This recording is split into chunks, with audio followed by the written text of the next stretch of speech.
मिलना है तो दिल लगाना पड़ता है, और जो दिल लगाता है ना उसको दिल से मिलता है, जो दिमाग लगाता है उसे दिमाग से मिलता है। अब सोचो, दिल से ज़्यादा मिलेगा या दिमाग से ज़्यादा मिलेगा? किससे ज़्यादा मिलेगा? इसलिए कि कृपा की छाया में बैठाएंगे तुझको, कहाँ तुम जाओगे। ओ कृपा की छाया में बैठाएंगे तुझको, कहाँ तुम जाओगे। देखो कृपा कैसी होती है, गोदी में बच्ची है, कहीं ना कहीं बाबा की कृपा हुई है इसलिए रुक गए हैं, और क्या कह रहे हैं? कृपा की छाया में बैठाएंगे तुझको, कहाँ तुम जाओगे। उनकी दया दृष्टि जब जब पड़ेगी तुम पर, ये भाव उतरे जाओगे। ओ ऐसा है विश्वास, ऐसा है विश्वास मन में जोत वो जगाएंगे, ऐसा है विश्वास। अरे नकली अनुभव पे क्या विश्वास करते हो? तो असली है, पूछ लीजिए। मैं तो कोई जानता नहीं पहचानता नहीं हूँ, लेकिन बिना कृपा के कोई रुक कर अपने बच्चे को गोदी में लेकर कृपा की, गलत कह रहा हूँ मैं? ये नहाए हुए कृपा बाबा के यहाँ जितने, इसलिए कहता हूँ कि शिरडी में अपने समय को व्यर्थ मत गवाइए, शिरडी में अपने समय को व्यर्थ मत गवाइए। ये बाबा के प्यार से सिंचित भूमि है, यहाँ किसी को सताइए मत, यहाँ किसी को लूटिए मत, यहाँ किसी को गलत निगाह से मत देखिए, क्योंकि जितने यहाँ दिख रहे हैं वो सब ही साईं हैं। इसलिए संस्थान में आप मंदिर में दर्शन करने जाएंगे तो सब आपको ओम साई राम करके अच्छा बताइए, आप सब जगह गए, मैं किसी जगह का नाम नहीं लेना चाहता हूँ, लेकिन जितना आराम से बाबा के आप दर्शन कर सकते हो, कहीं है? दर्शन कर लिया, थक गया, भूख लगी, जाओ प्रसाद ले चले जाओ। पैसा नहीं है, बिना पैसे के शिरडी में रह सकते हो, लेकिन मेरे बाबा के हो जाओगे ना तो कितने ही भंडारे रात दिन चलते रहते हैं, भोजन की कमी नहीं, कोई भी शरण दे देगा, ऐसी भूमि है। और एक नहीं लाखों लोग,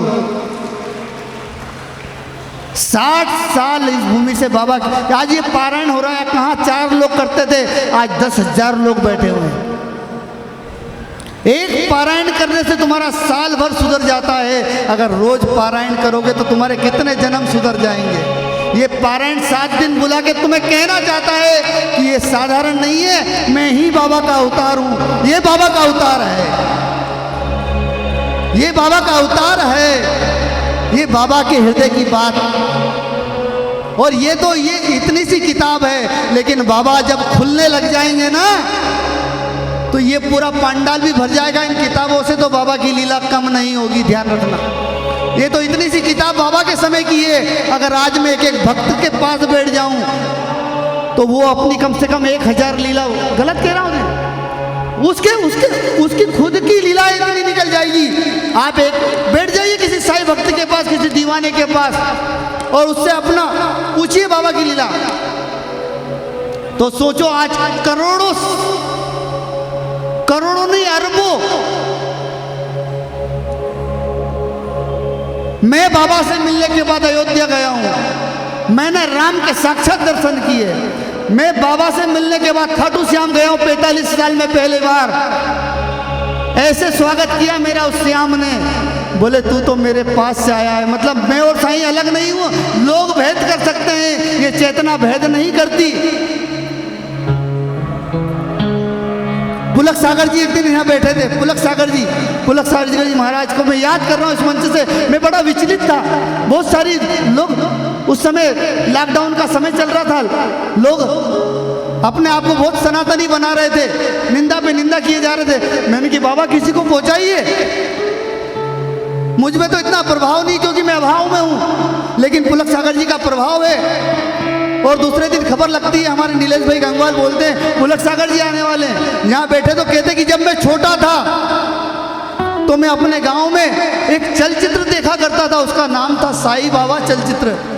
और मैंने जीवन में सोचा कि कभी ना कभी उस चेतना से उस फकीर की नगरी में मुझे जाने को मौका मिलेगा, और बुलाया तो बुलाया, मुझे तो गद्दी पर बिठा के अपना जैसा बना दिया। वो है मेरा साईं। बोलो साईंनाथ महाराज की, बोलो पुलक सागर जी महाराज की। ये संत का प्यार होता है, ये होता है मेरा परमात्मा। इसलिए मेरे परमात्मा अधिक समय किससे कहाँ बिताया करते थे? शिरडी में अगर बाबा किसी के पास समय बिताया करते थे तो संतों के पास बिताए, हनुमान मंदिर में। गंगागिरी महाराज ने उस समय कहा था, और एक गंगागिरी महाराज नहीं है, आज कहते ना उन्होंने बताया था। अरे उनके वैसे बताने वाले हजारों संत यहाँ पर आए जिन्होंने कहा ये अमूल्य शक्ति शिरडी में प्रकट हुई है, प्रभावित हुई है, शिरडी के कण कण में है। किसी एक ने नहीं बताया, ध्यान रखना। मेरे बाबा को लाखों लोगों ने कहा कि ये साधारण नहीं है, ये तो साधारण इंसान बनकर साक्षात ईश्वर का अवतार है। बोलो साईनाथ महाराज की जय। इस चीज का भी घमंड नहीं होना चाहिए कि किसी ने, अरे किसी ने नहीं, उनकी चेतना ने बताया, उनके प्यार ने, उनकी ऊर्जा ने बताया कि वो विश्व रूप है, वो छोटा नहीं है। हर जगह हर पल पल में। मैं अयोध्या गया, पहले भी गया था, लेकिन बाबा से मिलने के बाद जब अयोध्या गया तब मैंने राम के दर्शन किए, तब मुझे राम मिले। जब मैं वृंदावन गया, कब? बाबा से मिलने के बाद तो मुझे कृष्ण मिले। तब मैं अमृतसर के गुरुद्वारे गया, तब मुझे नानक जी कहाँ मिले? केदारनाथ की पहाड़ी पे मैं दर्शन करने गया, उधर से घोड़े पे आते हुए मिले। जब मैं गिरजाघर में गया तब मुझे वहाँ साईं मिले। और एक बार मैं पटना की मस्जिद में गया, मौलाना देख रहे क्या कर रहे, मैं वहाँ साष्टांग प्रणाम कर रहा। बोले किसको कर रहे हो? मैंने तुम्हें दिखाई नहीं दे रहा है, मुझे तो सामने उस मस्जिद में भी मेरा साईं दिखाई दे रहा। बोलो साईनाथ महाराज की। मेरे परमात्मा ने अगर अल्लाह कहा है तो अल्लाह को ईश्वर मानकर पूजा है। मेरे परमात्मा ने अगर राम कहा है तो राम को परमात्मा मान के पूजा है। अगर मेरे परमात्मा ने कृष्ण कहा है तो कृष्ण को परमात्मा मान के पूजा है। तुम तो भेद करने में लगे हो, और अगर भेद करोगे तो उसका भेद कैसे खोल पाओगे? पहले तो भेद की दीवारों को तोड़। बाबा ने क्यों कहा तेली की दीवारें तोड़ दो? ये मुझे परेशान करती है। किसी जाति किसी धर्म का नाम नहीं लिया बाबा ने। बाबा ने कहा मैं किसी जाति किसी भेदभाव में नहीं पढ़ना चाहता हूँ। राम जी ने क्या किया? सबूरी किसकी बेटी है? निशाचर की बेटी है। कि सच्चा प्रेम किया सबूरी ने, प्रभु ने पग को धारा। सच्चा प्रेम सबूरी का हुआ। और सच्चा प्रेम जब होता है तो प्रभु जाति पाति नहीं देखते हैं। एक भक्ति में लोग तर जाते हैं, परमात्मा ने 9 भक्ति दे दी। किसको दिया है? सबरी कौन थी? कोई राजा महाराजा थी? इसीलिए मैंने कहा फकीरी अव्वल बादशाही, अमीरी से लाख सवाई, गरीबों का अल्लाह भाई। आ से आत्मा। आप सोचते हैं अल्लाह मालिक बाबा क्यों कहते थे? सुन लो। आ से आत्मा, आदाला से लल्ला, पूरा ला से लालन, माँ से माँ, ली से लिखना, का से किस्मत, कि मैं ही तुम्हारी किस्मत लिखने वाला हूँ और माँ की तरह तुमको पालने वाला हूँ। बोले अल्लाह मालिक। ये है। अरे साईं बोलते क्या थे, लेकिन उन शब्दों का चिंतन करोगे तो रहस्य के पर्दे खुलते जाएंगे। जिस प्रकार प्याज के छिलके होते हैं, एक संत आए बाबा को प्याज खाते देखकर, बोले ये प्याज खाने वाला संत मुझे क्या दे सकता है? अब बाबा तो अंतर्यामी ठहरे हैं। बाबा ने कहा प्याज वही खा सकता है जो इसको पचाने की ताकत रखता है। बोलो साईनाथ महाराज की जय।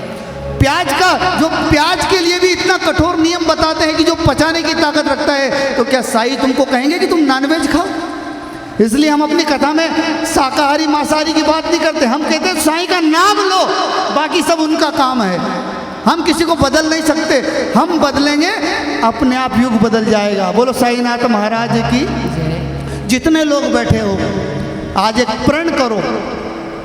मैं कोई मंत्र नहीं दे रहा हूँ, लेकिन ये प्रण करो कि हे परमात्मा मेरे अंदर की कमी मुझे दिखाना प्रारंभ कर दो। बस ये मंत्र अगर ईश्वर से आप कहने लग गए, हे प्रभु मेरे अंदर की गलती, मेरे अंदर के अवगुण किसी ना किसी माध्यम से मुझे दिखाइए। और अगर बाबा कोई संपर्क देते हैं, दिखाते हैं, उसका दूर करने का प्रयास कीजिए बाबा का नाम लेकर। वास्तव में आप भी ऐसे हो जाएंगे जैसे संत हैं। फिर संत के भेद नहीं, ये मत समझना कि किसी कपड़े में संत छुपे हुए हैं। आप में भी संत छुपे हुए हैं। संत की कोई जाति नहीं होती, संत का कोई रंग नहीं होता, संत में कोई भेद नहीं होता। संत तो परम संत होते हैं। संत तो साईं जैसे होते हैं, संत तो हमारे स्वामी जी जैसे होते हैं, हमारे बाबा जी माता जी जैसे होते हैं, जिन्होंने आज मुझे कहा कि तेरी अस्थिरता बेटा तुझसे दूर कर रही, स्थिर हो जा। और मेरी माँ की बात मुझे 3 दिन से इतना चिंतन कराया। मैं बार बार यही कहता हूँ, हे दयालु मुझे स्थिर कर दी, मेरी अस्थिरता को, मेरे चंचल मन को प्रभु कम कर दी, मुझे स्थिरता में आप दीजिए, क्योंकि आपके जैसा विरला ही कोई अवतार होता है। और अगर आपके जैसा अवतार होकर आपने शिरडी में रखा है तो शिरडी आने वाले भक्तों की मैं कैसे सेवा कर सकता हूँ। मुझे प्रभु इतना सामर्थ्य दीजिए, इतना बलवान बना दीजिए कि मेरे पास कोई आई कि महाराज जी ये कमी है, ये है, तो पूरी हो जाए। मुझे तो प्रभु आप अपना बना लीजिए। रोज कहिए ना बाबा से। बाबा कहते हैं मेरा बनना है, चल ये आदत छोड़, चल ये तेरे में बुरी आदत है। ये जो पारायण में 3 लोग बैठे हैं ना, या 3 लोग पट्टे लगे बैठे हैं, इनको साधारण मत समझना। इतने लोगों में अगर यहाँ बैठे हैं ये पारायण करता, तो बाबा ने बिठाया है कि तुम्हारा पारायण सार्थक है। इस भूमि पर तुम रात दिन क्या कर रहे हो? पारायण भी सुन रहे हो, बाबा के मंदिर जा रहे हो, सत्संग में बैठ रहे हो, भजन सुन रहे हो। वो बाबा जी वहाँ बैठे हैं, पीछे देखिए, ये हमारे स्वामी जी बैठे हैं यहाँ पर।